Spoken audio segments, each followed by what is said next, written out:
Dorian this time. What does it start off with? A polar orbiting satellite makes a complete orbit around the Earth every 90 minutes. And has 90 90 minutes. Yeah. And has an orbital radius of 7,020 kilometers. 7,020, like this? Yes. So 000 meters. Okay. The satellite has a mass of 550 kilograms. 550. Now I just want to check I have all the info right. The first one is 5,400 seconds, 702,000 meters, and then 550 kilograms. Yeah. Correct. Yeah. Okay. So what is this? A part 1 now? A in the part 1. Yes. A part 1. Okay. What do they want? Define the radian. Okay. Now, have you done this? Now we had a physics definition which said a radian is roughly 50 something degrees. Yeah. And there's a maths definition as well. I don't know if you've done it with John. Have you? Yeah, the radius. Yeah, the angle or the that circumference. It's a radian is defined as the angle required to make the arc length equal to the radius. So 1 radian is such that a sector of theta equals 1 radian will have an arc length of the radius. I like what they say, angle subtended. Yeah, that's a very fancy word which I didn't want to use for you guys. Have an arc length of the radius. It's a word that describes exactly this. Okay, what's next part? A2, is it? Yes. Show that the centripetal acceleration of the satellite is approximately 10 meters per second squared. Okay, so what formula will we use for acceleration? A equals minus omega squared or, isn't it?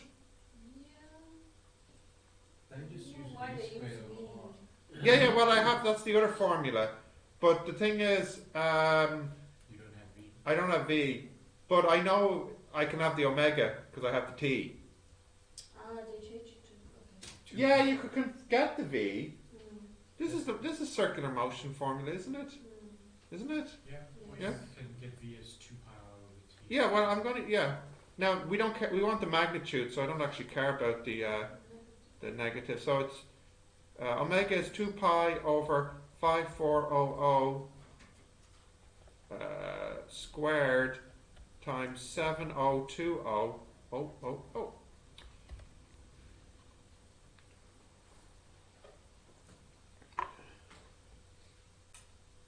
9.5.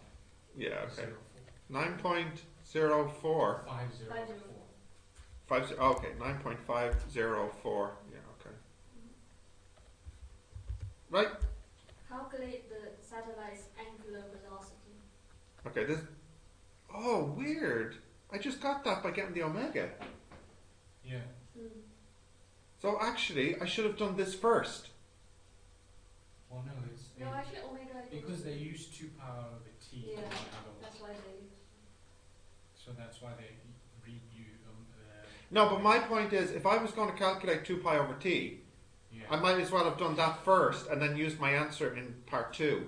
I should have done the questions backwards, the order. Okay. But it doesn't matter.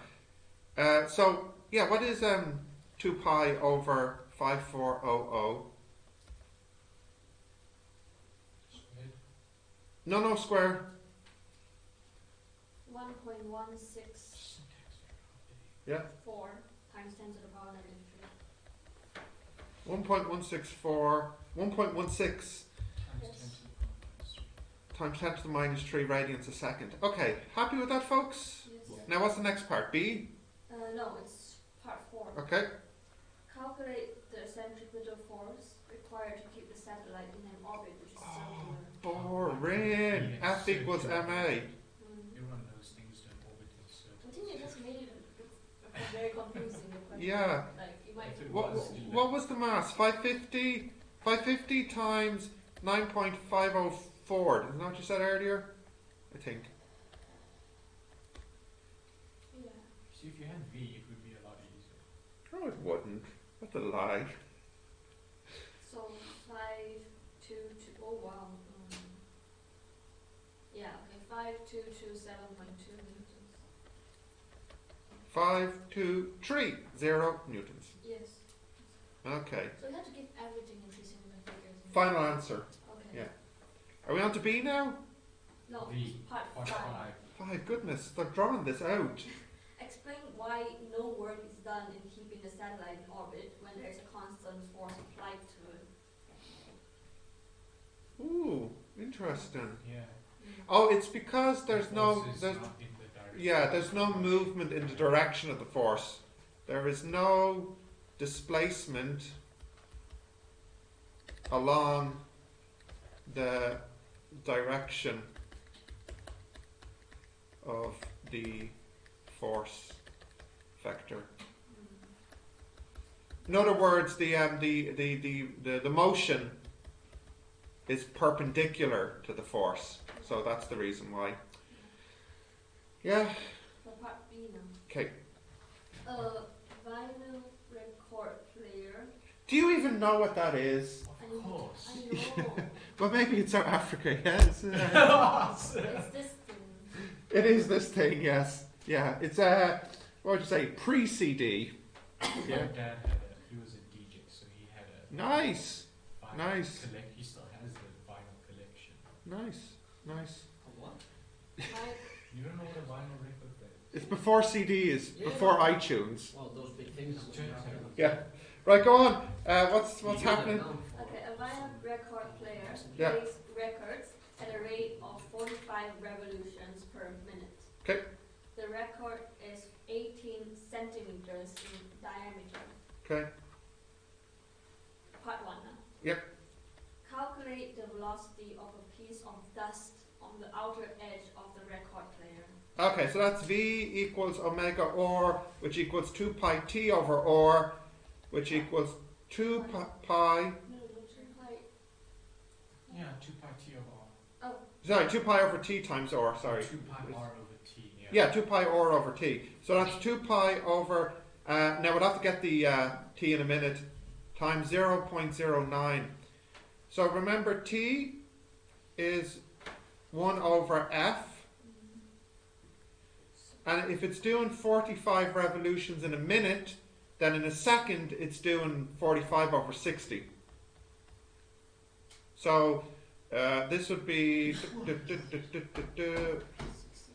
this 1 over 45 over 60. So 60 over 45. 60 over 45. Ugh.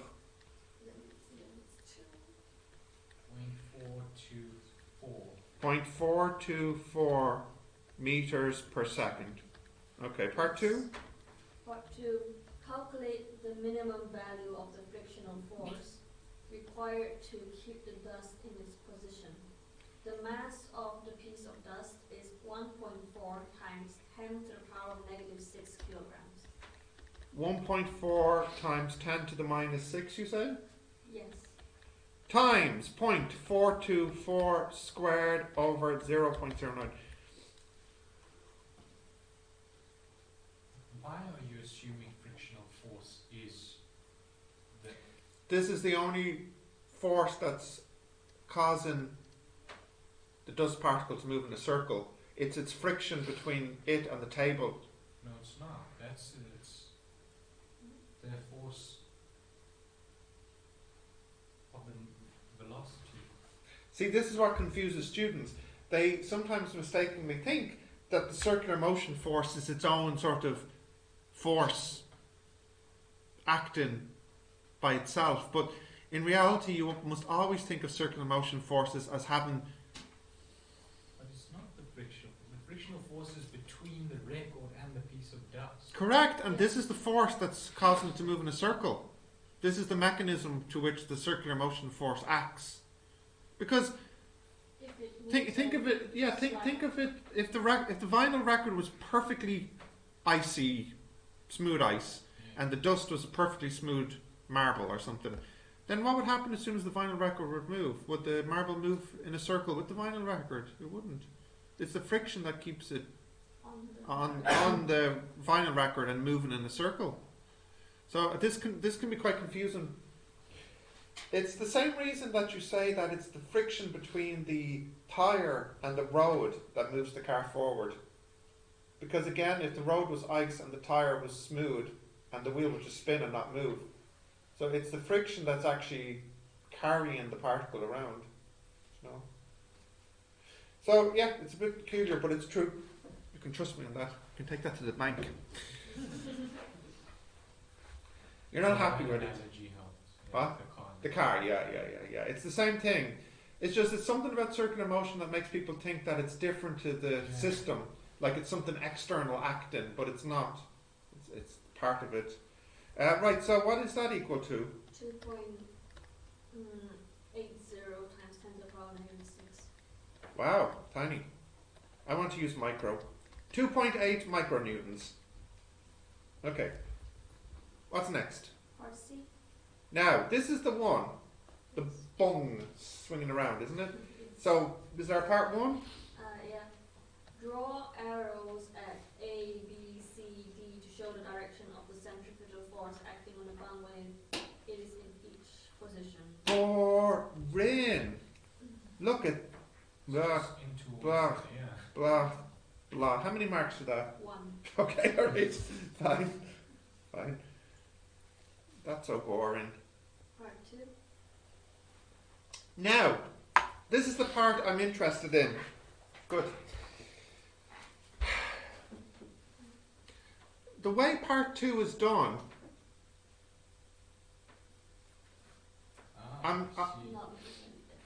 huh?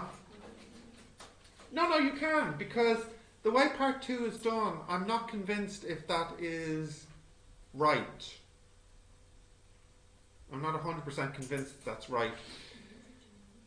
Because I remember doing a question like this before, and I remember being surprised that the way it's done is not the way you might think it's done. And so I want to do it a different way to see if I get the same answer. But here's the problem. What you have is, you have something moving around in a circle. And the idea is quite simple. I think they wanted to know how fast does it need to go so that it's still moving in a circle at the top. Yes. Okay? Now, this is important. The words are important here. It says, how fast does it need to move so it's moving in a circle at the top? Is that right? Or Position A. yeah. But is it clear in the question that they still want it moving in a circle? Let's keep going in a circle. Yeah. Now, you understand the course. Oh, it doesn't, at the bottom, it doesn't matter, really. I think they want to know how fast it's going at the bottom, is it? No, at the top. Okay, fine. Wait, is it? Yeah, That's what I'm saying. If the bung has a mass of 50 grams and the length I of think it space is position A because it keeps going in a circle at position A. Okay, so they want to know what's the slowest it can be travelling at the top so it's still moving in a circle. Yes. Isn't it? Yeah. So basically they want the V here, isn't it? Yeah. Now, the way that they do it, I think, is by using some kind of conservation of energy, it looks like, is It's it? actually gravity. Energy. Yeah. I think it means that because there has to be no external force, so that the A has to equal the A has to be. The force, the gravitational force has to equal the centripetal force. So net force should be. Oh, okay. Moving. Here, Yes. Yeah. this force here Should be. should equal the circular motion force. Yeah. But there's all... You see, wouldn't it be additional to that? Okay, maybe they did do it right then. Yeah. There's the tension in the string. Okay, I thought they did it the wrong way. I thought they did it by using conservation of energy. But they didn't. They did it... Okay, so that's fine. So, no, okay, I'm happy with this then. It's a little bit complicated up the top, but what's happening here, if I draw the picture, you have a tension here and a tension here. But these tensions are not the same, because you have a weight here and a weight here. So what's happening is, up the top, the total centripetal force is T plus mg, and down the bottom, the total centripetal force is T minus mg. So sometimes you see this question in the exam where they ask you what's the tension on the top and the bottom, and one will be bigger than the other. Now this kind of feels right, because when you think about this moving in a circle, it feels like the string is tenser when it's at the bottom and less tense when it's at the top. Because when it's at the top, this is when it has a chance to actually fall. You get it? Anyways, they're not looking for the tension, they're just looking for the V. And the minimum situation, the tension must be a positive number. Really, the minimum, I suppose, is when the tension could be 0. So the absolute minimum force is at the top when there's no tension. You can't have anything less than this. Okay?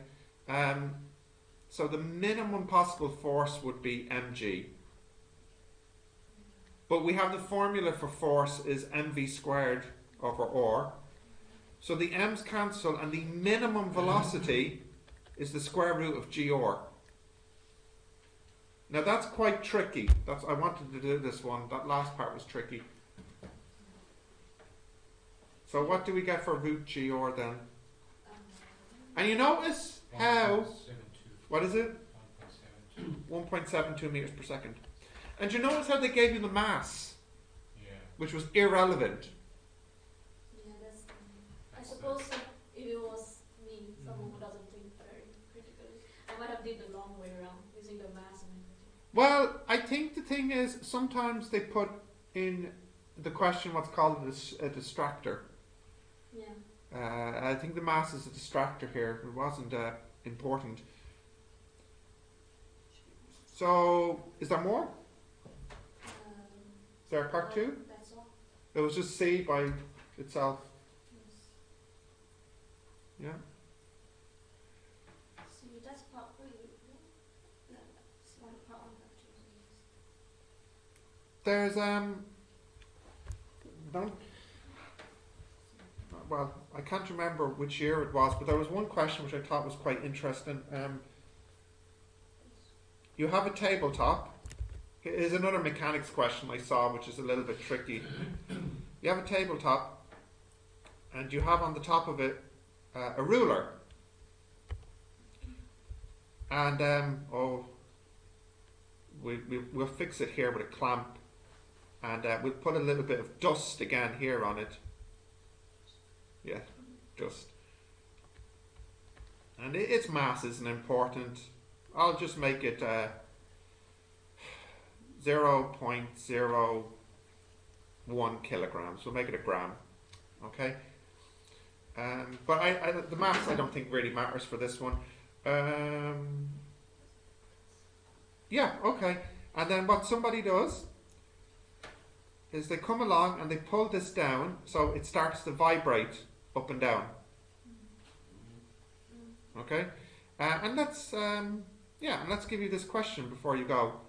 So my question is, what is the... Oh, I better give you some more info in case you need it. We'll say the ruler is of length 0.3 meters, and we'll pull it down... 0.3 the total, or just... from here to here. But I don't think that matters. And also, I'll tell you how far it's pulled down, but again, I don't think it matters. We'll pull it down 5 centimeters. So that's the amplitude there. Because it's going to be simple harmonic motion. Yeah. Okay. My question is, what is the maximum frequency? 0.05 centimeters, or which? Oh, sorry, meters. Thank you. 0.05 meters. What is the maximum frequency so that the dust stays on the ruler?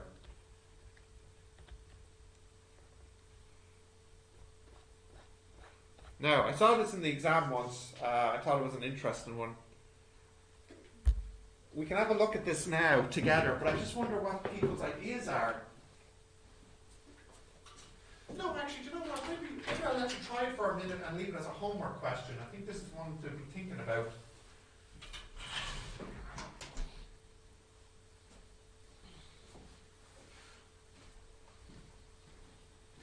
And I'll give you a little hint, because I'm so generous. My hint is, you need to imagine what happens if the ruler is moving down so fast that the dust particle is left in the air behind it. That's my hint. Well, my hint is, imagine this moving down so fast, it leaves, like a cartoon, the dust hanging in the air, about to fall. And it doesn't stay on the ruler. Yeah, but this is the critical, this is the situation I want to know. So just before when it leaves. Yeah, if this moves slowly, up and down like this, it will stay on it. But at some point it'll move so fast down that this will be left hovering in the air and then begins to fall afterwards. So mg would equal that. Yeah, now you're thinking. Now you're thinking. I'm going to leave this one as a homework question for you because I think it's a good mechanics one to be thinking about. Oh, look at all of you thinking so hard. Yeah.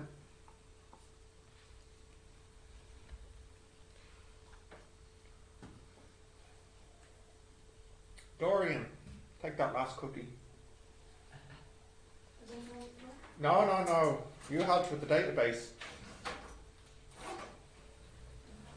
That would be on your CV. Yes, I told the students they can for their personal statement. What would you say actually? I can write something in an email to help you out. Anyways, when do you have to do your personal statement? I'm not sure. You're Well- supposed to do it like way before. Well, where are you applying to? Where? Yeah.